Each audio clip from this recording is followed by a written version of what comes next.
Gini kan, KPU sebetulnya juga bisa berargumentasi dalam rangka menguatkan apa yang didalilkan oleh para pemohon misalnya. Manakala KPU itu menyurati dulu DPR. Konsultasi nih, DPR-nya nggak bisa, nah maka itu bisa jadi diskresi. Diskresi itu bisa dalam berita acara disebutkan, atau juga dalam keputusan penetapan paslon gitu loh. Itu saya sebetulnya harus dalam rangka menghindari kalau terjadi komplain secara hukum lah. Gitu. Ada dasarnya dan diskresi. Kalau mengacu ke Undang-Undang 30 2014 tentang administrasi pemerintahan, diskresi itu digunakan untuk pemerintahan, bukan hanya pemerintah gitu loh. Pemerintahan. Nah, kalau pemerintahan kan KPU juga bagian dari itu. Tapi dia nggak lakuin itu. Itu nggak dilakukan oleh Dan diuji sama MK.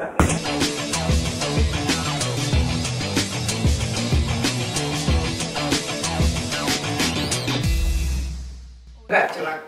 Gimana kalau misalnya sekarang kondisinya seperti ini, Gibran cawapres dan sekarang sudah terpilih dengan suara terbanyak, tetapi ya menunggu pelantikan, tetapi masyarakat melihat bahwa ini cacat hukum ya, karena putusan MK.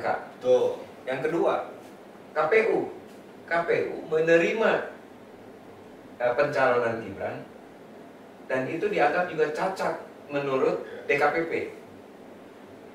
Nah, ini kan nggak ada jalan keluar bahwa negara ini nanti dipimpin oleh presiden dan terutama wakil presidennya yang secara hukum itu masih menggantung, dan ini sampai kapanpun apa ya, jadi nggak jelas di kita nih. Ya kan sebenarnya sejak dari awal ketika orang bertanya tentang putusan MK, karena kan sebetulnya putusan MK itu salah satunya menabrak asas. Iya. Karena ada asas yang disebut dengan Nemo Zudek Kasua Sau, bahwa hakim dalam rangka mengadili perkara nggak boleh ada hubungan saudara, dan itu jelas diatur di dalam Undang-Undang Kekuasaan Kehakiman Undang 48 2009. Itu jelas sekali dalam pasal 17 ayat 5 dan ayat 6-nya bilang kalau ada putusan yang menabrak asas itu, maka putusan itu dikatakan putusannya tidak sah. Putusan tidak sah. Nah, makanya dengan kondisi kayak gini, ini apa artinya negara hukum? Artinya, maksud gue gini, kewibawaan institusi hukum kita ini jadinya gimana? Ini kan jadi presiden dong ke depannya. Ya, dalam perspektif khusus ya, tapi kalau dalam perspektif putusan kan kita harus menghormati dan menghargai putusan Mahkamah Konstitusi, apalagi dia bersifat final and binding kan gitu. Tapi dalam perspektif diskursus kan sah-sah saja kita mendiskusikan ada beberapa hal yang secara substantif yang jadi pertanyaan publik kan gitu. Ya, dalam konteks legitimasi kekuasaan kan sesungguhnya tidak hanya legitimasi juridis, tapi legitimasi politis juga menjadi penting. Misalnya masyarakat bagaimana memaknai proses legal standing pendaftaran salah satu paslon, misalnya cawapres. Ini akan menjadi diskursus yang sangat panjang karena bicaranya legitimasi kan. Ya. Intinya adalah gimana sekarang ini ke depan supaya hukum ini benar-benar menjadi panglima ya. Dalam sisi keadilan. Gimana mengembalikan ini kepercayaan publik lagi? Kepercayaan publik kalau dalam konteks lembaga justisial maka kan ada dua hal. Satu, bicara tentang bagaimana eksistensi hakim. Yang kedua, bagaimana eksistensi produknya kan putusan. Maka dalam rangka membangun kepercayaan publik ya dua ini harus menunjukkan kelasnya bahwa eksistensinya digunakan secara proporsional, profesional, kemudian independen, imparsial dan sebagainya kan. Nah, kemarin kan sebetulnya sempat turun tuh kepercayaan publik tuh gara-gara putusan MK 90 ya. Nah, ini kemudian kan naik tuh ratingnya karena publik lihat wah ini harapannya besar ketika MK mengejar kan gitu. Dikejar semua kan sama MK tuh. Gitu. MK mengejar, tapi ya ternyata. Tapi kalau kita boleh komparasi kan sebenarnya publik juga sekarang tidak seperti tahun 2019 ya. Oh ya beda. 2019 kan Karena agak sedikit panas. ya gaya heroik untuk mempertahankan keyakinan terhadap kemenangan paslonnya masing-masing kan sangat kuat gitu. Tapi 2014 yang demo deh. 19 yang sampai bakar-bakaran, gitu kan. sampai nyawa melayang. Ya. Nah 2014 waktu Jokowi kepilih, ya beda tipis gitu ya. Ya. Prabowo. Iya. Tapi itu yang menarik kan. Jadi kalau tadi ditanya, ini presiden sama yang sekarang presiden sama presiden itu kan cacat. Ya. Jokowi juga dulu gitu tuh. Diragukan kan. Ya. Tapi akibatnya ke pemerintahan itu jadi diselektif. Pilih menteri harus lewat KPK. Ya. Ya kan? Begitu 2019 kepercayaan tinggi tambah, nggak lewat KPK gitu. Ya. Jadi nanti Prabowo sama Gibran juga bisa hati-hati karena kepercayaan rendah. Makanya kan tantangan kinerja ini menjadi juga legitimasi bagi capres terpilih untuk menunjukkan kepada publik kan gitu. Ya. Untuk paling tidak kan menggerus atau mengurangi ketidakpercayaan publik terhadap proses kontestasi politik ini ya, dalam tanda kutip misalnya banyak kejanggalan publik kan. Ya, jadi makanya menurut gua mungkin kita harus menunggu sampai kapan kita harus menunggu muncul lagi tokoh misalnya figur kayak Artejo hukum. Yang kedua kayak hakim yang waktu itu memutus vonis terhadap nenek-nenek yang mencuri kayu karena untuk makan cucunya misalnya seperti itu, yang hakim akhirnya memutuskan memvonis semua yang di sidang ini bersalah katanya dan harus keluarin uang sekian. Itu untuk menyadarkan bahwa ini bukan hanya persoalan yang salah, ini bukan hanya hakim tetapi semua masyarakat salah, maka harus divonis seperti itu. Nah artinya adalah ini kan figur yang sangat dinanti oleh publik, sementara dalam situasi sekarang seperti ini artinya adalah mungkin ke depan berarti harus lebih keras ya. Ya, kan kalau saya lihat ada pergeseran paradigma dalam konteks negara ketika UGM 24 kan jelas terus 45 ya. Mindset kita kan sekarang negara hukum itu dalam rangka keadilan. Nah, maka sebetulnya ini senada juga dengan bagaimana hakim harus memperhatikan nilai-nilai keadilan yang hidup dalam masyarakat. Itu kan diatur dalam pasal 5. Maka hakim itu tidak boleh juga menggunakan kacamata kuda hanya menerapkan pasal ke dalam peristiwa konkret atau pelanggarannya kan. Tapi bagaimana juga hakim melihat, karena keadilan ini kan tidak ada dalam norma, tidak ada dalam peraturan, tapi keadilan itu hidup dalam masyarakat, makanya ada pasal 5 gitu loh. Nah, yang memprihatinkan apa kan? Kalau buat gua ya, betapa pakar hukum tata negara itu sedikit. Mulai dari 02, istri tua, ya kan tetap yang baru ini sama Refli kali ini. Ya. Generasi Peri. Ada Bambang di situ. Bambang itu pidana sebetulnya. Ya, benar. Kalau yang jur itu kan ada Refli sama siapa? Peri. Oh Ferry. Di 02. Di Fitri. Nggak harusnya pakar untuk negara. Oh. Makin sedikit. Jadi banyak kalau makin kesana kekhawatiran dulu dah ya. Ada Bayu juga tuh, Prof Bayu. Kekhawatiran tentang bagaimana negara itu karena itu pakar hukum tata negaranya dikit. Betul. Kang Atta juga nggak mau. Nggak mau kan? Udah ada jalur-jalur. Memang nggak boleh kita tubruk kan gitu.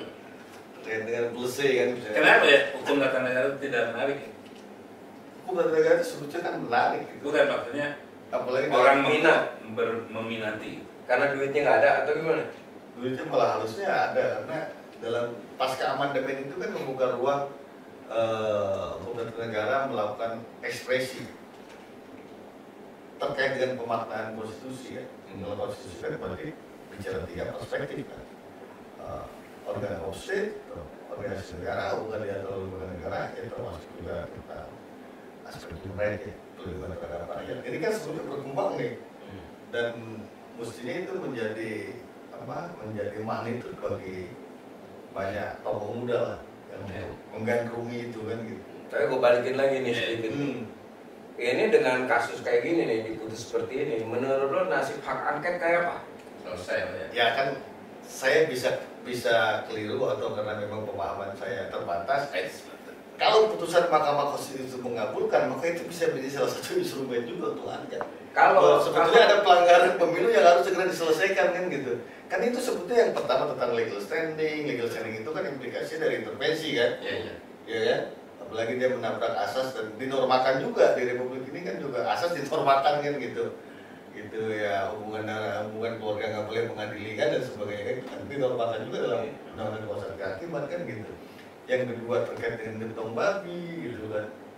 Yang ketiga juga terkait dengan instrumen-instrumen aparatur pemerintah lah, kalau nggak disebut negara juga didalilkan juga terlibat kan begitu kan. Kemudian juga termasuk keterlibatan penyelenggara pemerintah dari atas ke bawah, dan itu dipaparkan di dalam sebuah narasi yang menggiurkan di persidangan Mahkamah Konstitusi. Itu kalau misalnya dikabulkan juga itu akan menjadi salah satu poin salah satu instrumen tuh.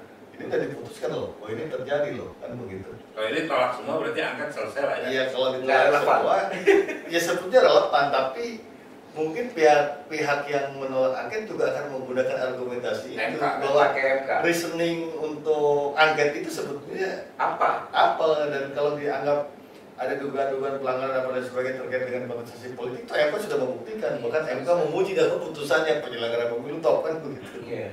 Gitu. Luar biasa. Selesai. Gitu. Selesai.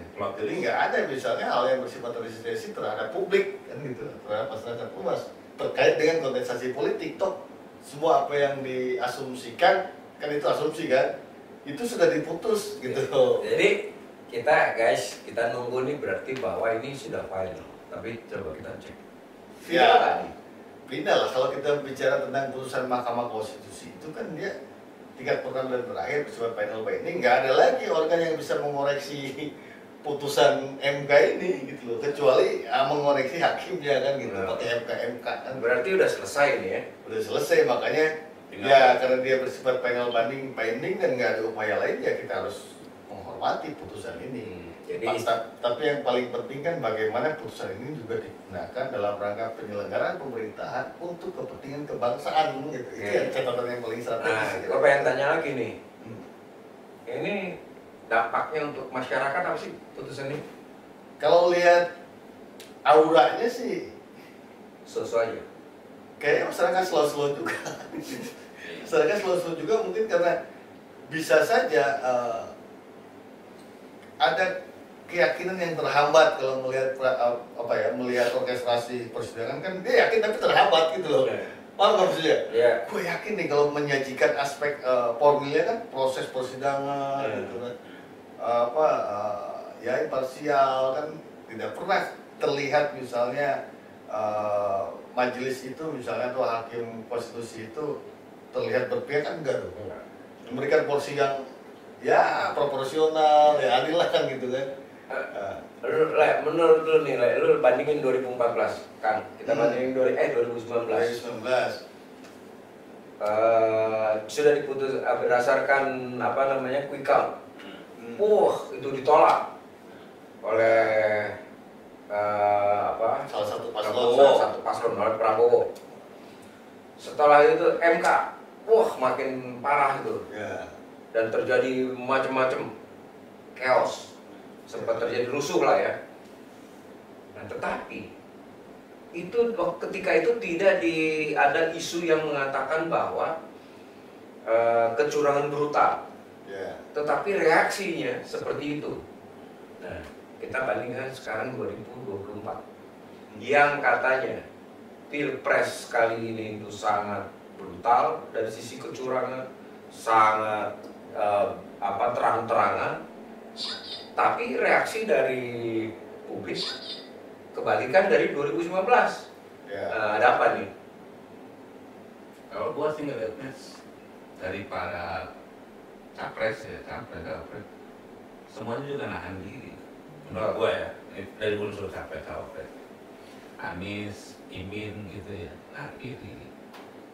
Ganjar Mahfud, nah kiri. Bahkan Prabowo-nya pun nah kiri gitu. Yang menang ya, dia ngomong jangan demo.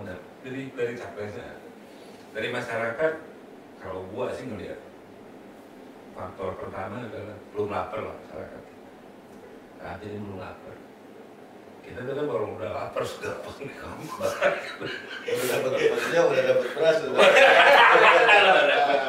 dirapel. Kalau gue ngeliatnya itu, terus unsur kampus dia diam. Unsur kampus dia. Jadi elemen politik yang untuk bergerak itu nggak ada. Nah, padahal antisipasi dari aparat luar biasa loh. Tadi gua dengar di kampus UI itu udah aparat itu banyak tuh. Tadi malam itu suruh ngeronda gitu. Bisa saja gini ya, ada ya hebatnya komunikasi dan konsolidasi politik kan gitu satu, sehingga bisa menjelaskan bahwa sesungguhnya ya terus efek kan dalam penelitian kayaknya dari situ Pak. Partai-partai juga nahan diri. Yang bahasanya nih koalisi perubahan nggak ngomong gitu. Atau juga karena semakin masifnya apa yang dipaparkan dalam praktek kontestasi politik misalnya, mungkin masyarakat juga berpikir kalau bisa apa ini gitu. Tanya nih kekuatan yang invisible hand yang sangat masif dan ya tidak bisa dibilang tidak dan tidak bisa dibendung misalnya oleh kekuatan individu atau kelompok kecil gitu dalam masyarakat. Nasdem kenapa langsung menerima ini? Menerima putusan KPU? Bukan. Kalau KPU kan dari awal Ketua Umum Surya Paloh kan udah langsung terima. Nah, termasuk di putusan MK. Jadi Surya Paloh udah langsung bilang bahwa menerima.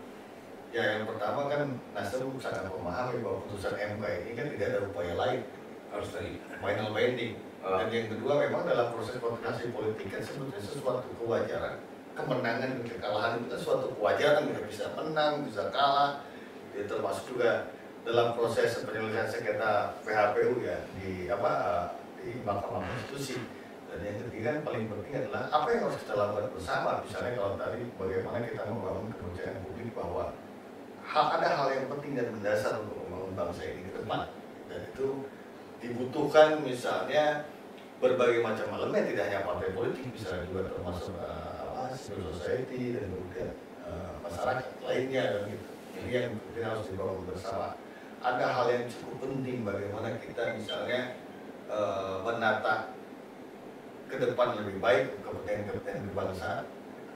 Oke. Jadi kalau gua malah ini deh, kalau konteks Nasdem ya Prof, dan dari tanahkan itu. Karena itu setelah pemilu pun begitu jadi belum begini ya, belum baru pengumuman aja. Nasdem itu orang yang partai yang langsung menerima. iya. Ya kan langsung terima, terus Prabowo datang dan macam. Artinya menurut gue, Nasdem itu udah tahu juga ke MK gimana dia pasti kalah. Gimana Kang? Ya, kan gini, kalau kita lihat, kan kita harus juga melakukan komparasi dengan putusan-putusan sebelumnya. Meskipun tadi saya bilang hal yang kualitatif juga diuji oleh MK, tapi kan dalam putusan dari 2004 ini kan tidak ada juga yang berimplikasi terhadap diskualifikasi misalnya atau PSU gitu. Meskipun tadi saya katakan ya MK punya kewenangan dengan dua putusan itu untuk melakukan pengujian dalil-dalil secara kualitatif kan gitu. Apalagi misalnya ini selisihnya besar kan, berarti kan 40 juta, kalau 40 juta misalnya PSU harus berapa TPS, harus berapa provinsi itu kalau urusan anggaran itu ya namanya demokrasi ya pasti harus ada cost gitu. Dan kalau melihat interval waktu ya cukup sebetulnya kan gitu. Tapi bagaimana misalnya PSU itu dilakukan misalnya dengan banyak itu dan bisa berakibat kepada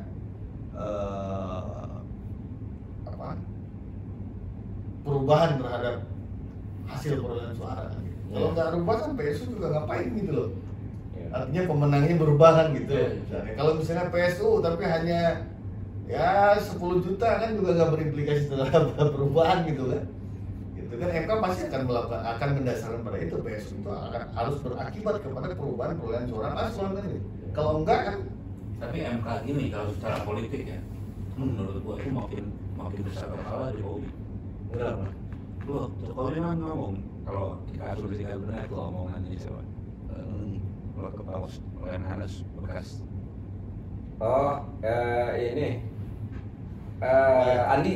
Oh Andi. Dan Jokowi bilang ke dia kan, jangan lawan saya, kamu nggak akan menang. Iya, tahu. Dia pilih Prabowo Gibran, menang, tolak. Dia ngomong buat turunin suara PDIP, turun. Gagalnya kan cuma ngejadiin PSI doang. PSI dari parlemen. Ya kan? Jadi menurut gua kepercayaan diri Jokowi dan keluarganya makin gede.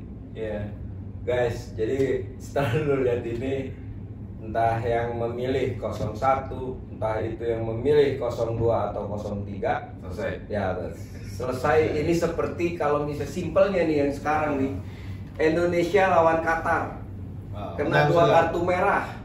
Nah, tapi kan wasit udah ini. Kita banding nih ke FIFA, ke Federasi Asia, sepak bola Asia, ditolak juga ya sudah. Nah, ini selesai. Walaupun masih mangkal. Jadi, tapi kalau ada yang nggak puas atau ada yang merasa ini, please comment guys. Oke guys, saya Pangga, saya Resa, saya Indonesia. Kalian